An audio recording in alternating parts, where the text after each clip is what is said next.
If you weren't listening, or if you went and cleaned something in the kitchen during this part of the podcast, you said what? If you're marketing to everyone, you're marketing to no one.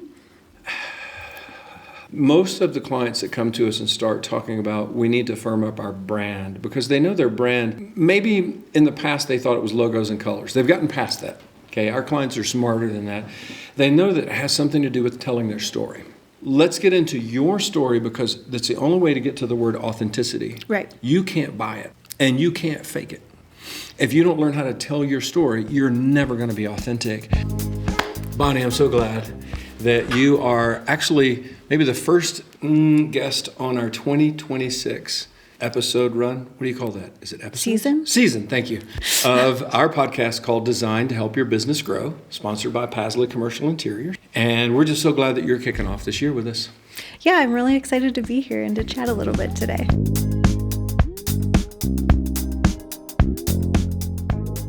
So we met both serving a joint client. Yeah. We both were taken care of. Yeah, exactly. And I really enjoyed that. I remember the first time that I was in a meeting with you and you were introduced as the marketing guru. I think they may have used the word guru. Probably. That sounds right.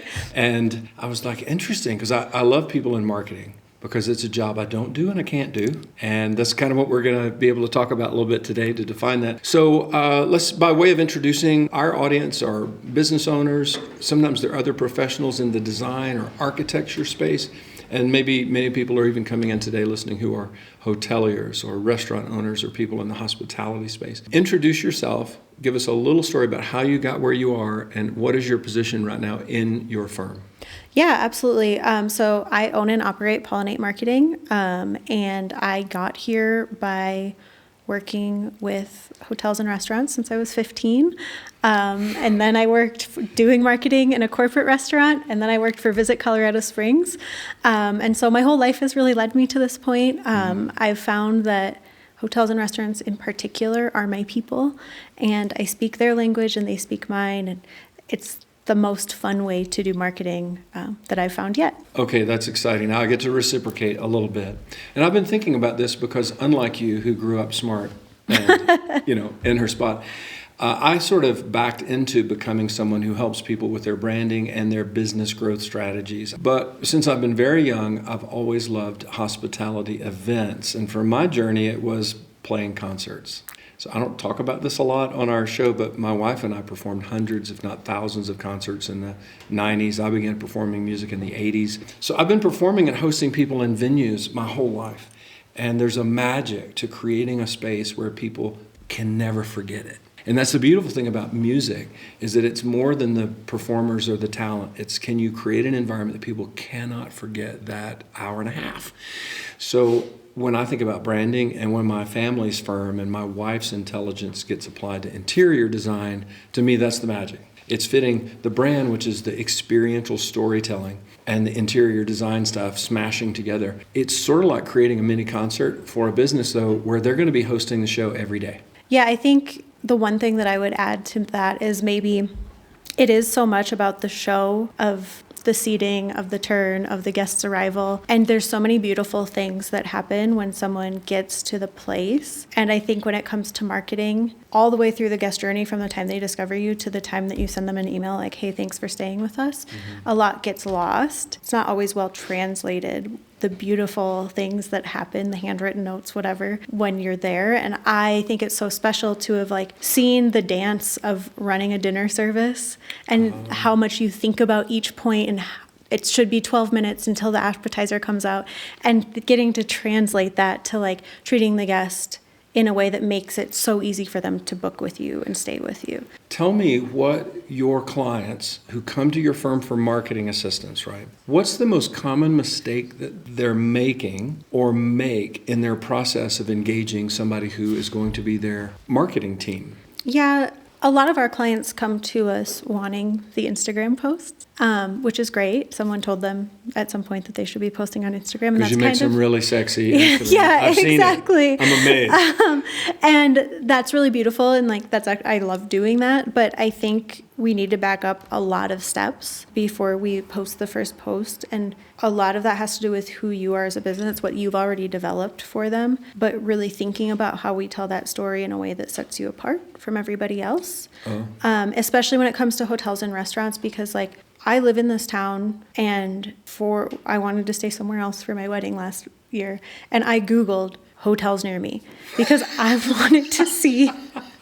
What do tourists do when they come to... We're in Colorado Springs, by the way, just if you didn't know. And so, because I wanted to see pictures and I wanted to be engaged and this was it was the night before my wedding. Like I wanted to feel like special and I'm very aesthetically driven. And so I went through the booking agents and then I went to their Instagram and then I went to their website and I'm looking. You were shopping. I'm like, I would like to know. Yeah. And I wasn't price shopping. I was experience shopping. So this is fun for me. Differentiation, I think is... this is the word. What makes you different than others? What helped you differentiate when you were looking? How did you choose? What was the thing that set the hotel apart that you were like, that's the one?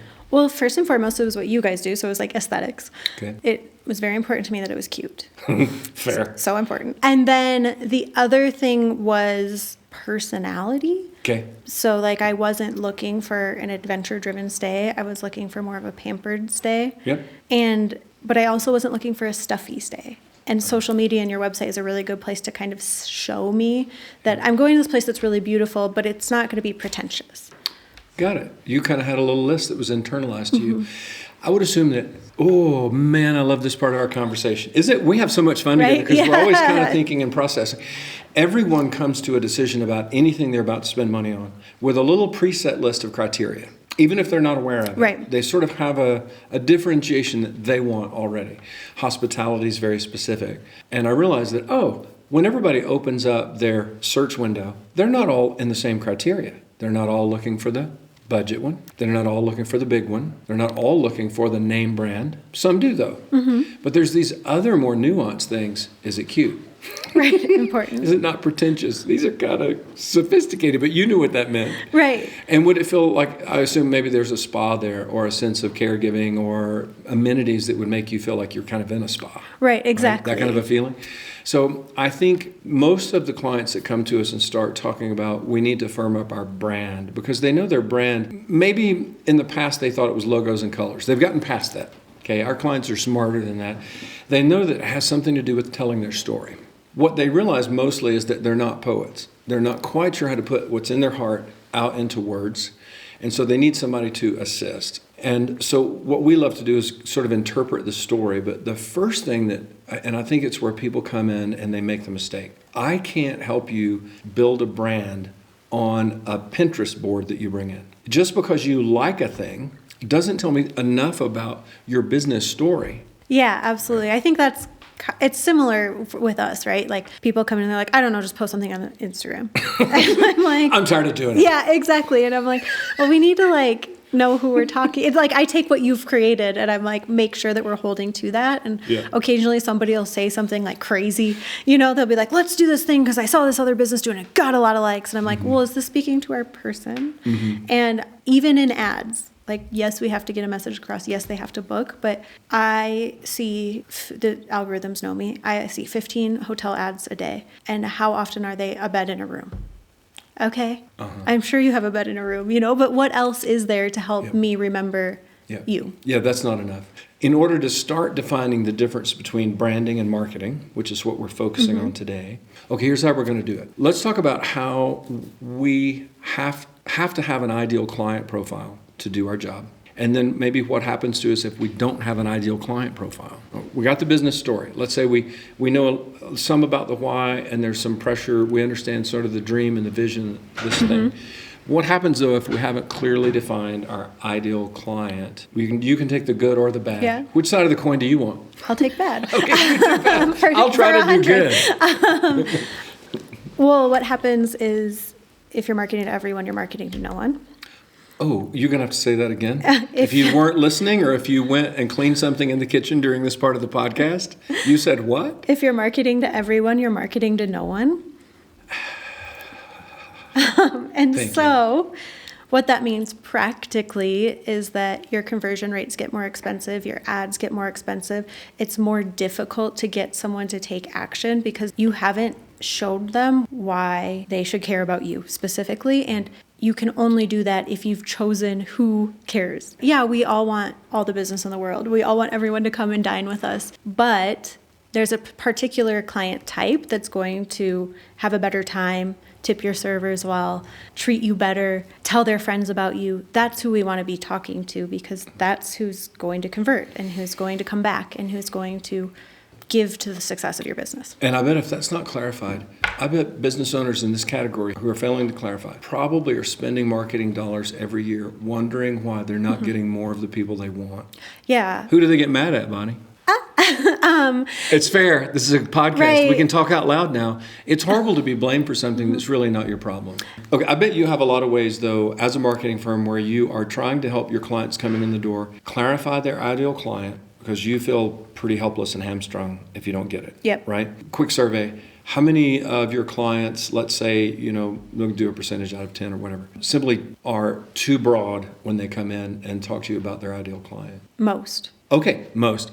How many have never been asked the question about ideal client or customer and they literally are a little baffled about it? Yeah, almost all of them. No, I'm not. I did not laugh during a podcast about our clients that we love. So you have to perform a service at that point in their journey to help them refine. Mm-hmm. You may not be able to rifle shot it, but you got to get the baby going this way. Yep. Right? Okay. This ideal client question for me is so important, and I'm going to go back to what I was talking about earlier. It always comes from your story because the why, the what drives you, makes you attractive. And so in my model, and I've named my model because I'm that guy, I always create things and name them. I named this program the Archer program because I use a little metaphor where there's an archer, a bow, an arrow, and a target. And you've seen this, unfortunately. You've suffered through Sure this. have. So the target down here on this end is where the ideal client is identified in this process of storytelling that I help all owners go through. But down on the other end is the archer, the guy who's actually, but it's this, something's happening in the why, the story of the owner, the leadership team, why they built the hotel or why they built the restaurant.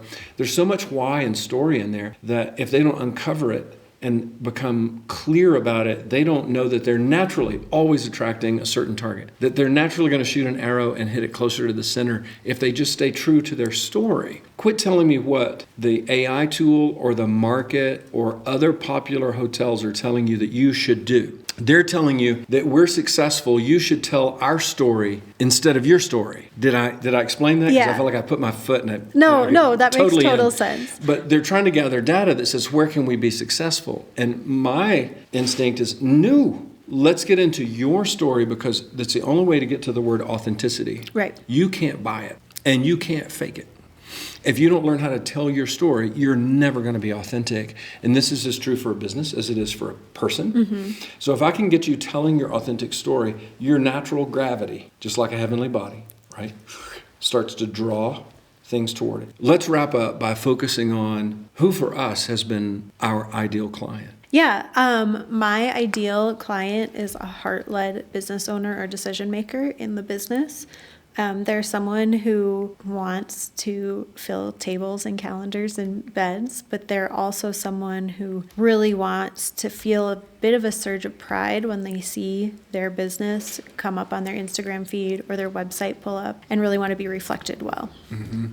My ideal client is an owner, that person who sweats over all the stuff, right?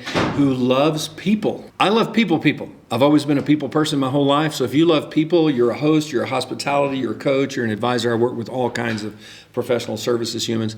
But you're the person who's achieved a level of success where you know what you should do, but you don't have time to do it anymore, and you need an execution partner. So for me, branding is not only the look and feel, it's how do you execute your story into a strategy that can be accomplished over time. So I love the people that are like, please help me refine it, and please help me do it. Right. My faith.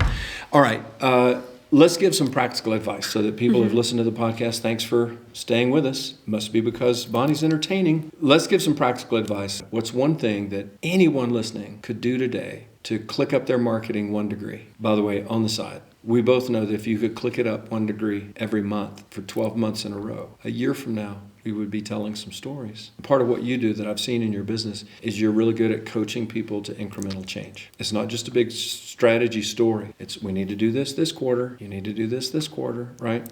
So let's get them started. Yeah, the first thing I would do, assess my marketing in order to understand where I needed improvement. And I would do that by really stepping outside of my own role, and I would check my various online platforms. Can you do that yourself? Is it a forest for the trees issue? I'm messing with your answer now on what to do first. Do you know what I'm saying? You can start it. My next piece was like, I would hand this to somebody. You're saying that the owner, general manager, sales manager should take a moment, step back a little bit, and go look at what the rest of the universe sees. But now let's go with 3 questions. Yep. Question number 1 is? What is the imagery telling me? Okay, boy, that takes some courage, to be honest. Right. All right. Yep. Number 2? What are the headings saying? The messaging, the actual type. Like, what do these say? Just say them out if loud. I just read the headings. What would that tell me? Yeah. All right. Number 3, this is your drum roll. This is your final. Does this align with what we're even trying to do? Which does imply that you have a plan for what you're trying to do. Well, like probably make money. Yeah, okay, yeah. Everybody can land there. Good job. Way to not nuance it, HB. Let's go to the basics. I think that's awesome. Yeah, that's wonderful. I love your perspective, and I think I learned a lot just listening to that, and I think business owners are going to rethink how a great marketing agent would come in and want to help processing. Mm-hmm. Some of the folks listening to this podcast are in other states, but they can still reach out to you because you do out-of-state work. Mm-hmm. Great. Even if you're engaged with a marketing agent now, these are the questions you should be processing, or you might need somebody to help you at least ask some better questions to get that moving. You got my mind going when I'm thinking about branding. What does that mean, and how do I help somebody make progress right now? I think let's try to see if I can do 3. Perfect. You want to count me in? Yep. 1. Is your personal life story something that you can share with your team on a regular basis so that they understand why you do what you do? Okay. This is important. This isn't just you going out to sell. I said your team. Can you tell your personal story to your team so they understand why you're doing what you're doing? Most business owners go about their work. They're very busy. They have a mission. They're passionate. They're capable. But most of the team doesn't see the why yet. Getting comfortable with your why is the first step in, it's kind of like an Alcoholics Anonymous. It's your first step in recovery from having a crappy brand. Yep. Because your brand has to be built on your story, so we got to get you comfortable. Okay. Then what? Number 2. Thanks for the visual. I think number 2 is, it's very close to what you were sharing. It's, are you getting dressed for work in all the places that you need to get dressed? Mm-hmm. People spend a lot of time getting dressed on their website. But then I say, did you get dressed in the way that you're typing your emails? Did you get dressed in the way the front of your building looks? Did you get dressed actually literally? Did you dress yourself today? And did your whole team dress themselves in a way that looks like you're dressed to do the job that you said to America that you're going to do? Okay, and then what? 3. Number 3. This is the easy one and the fun one. Can everybody in your leadership team and sales team, if I ask them just one question, I want to know if they're going to say the exact same thing back. It can be like versions of the Bible different, where you use a modern word or a different conjunction. Yep. But if I ask them, what is your value proposition? What's the thing that you deliver to the world? I could say, what's your mission? I can change this question depending on your industry, what you're used to hearing. But what's your value prop? I want to know if everybody on your team says the exact same thing. If they don't, you have a branding problem. Okay. And so what should they do? How to assess those things? Oh, that's really good. I forgot. See, I always start with the high point. So let's go with step number 1 today. Go ahead and write down what you think your value proposition is on an index card. It's 1 sentence. It does not have lists. It's one thing. Let's do it with no conjunctions. I deliver unforgettable experiences through branded design. We deliver identity-driven marketing that fills tables, beds, and calendars. We're good at this. If you're a business owner, write that out. And then send an email to all of your leadership team right now with only one question in it.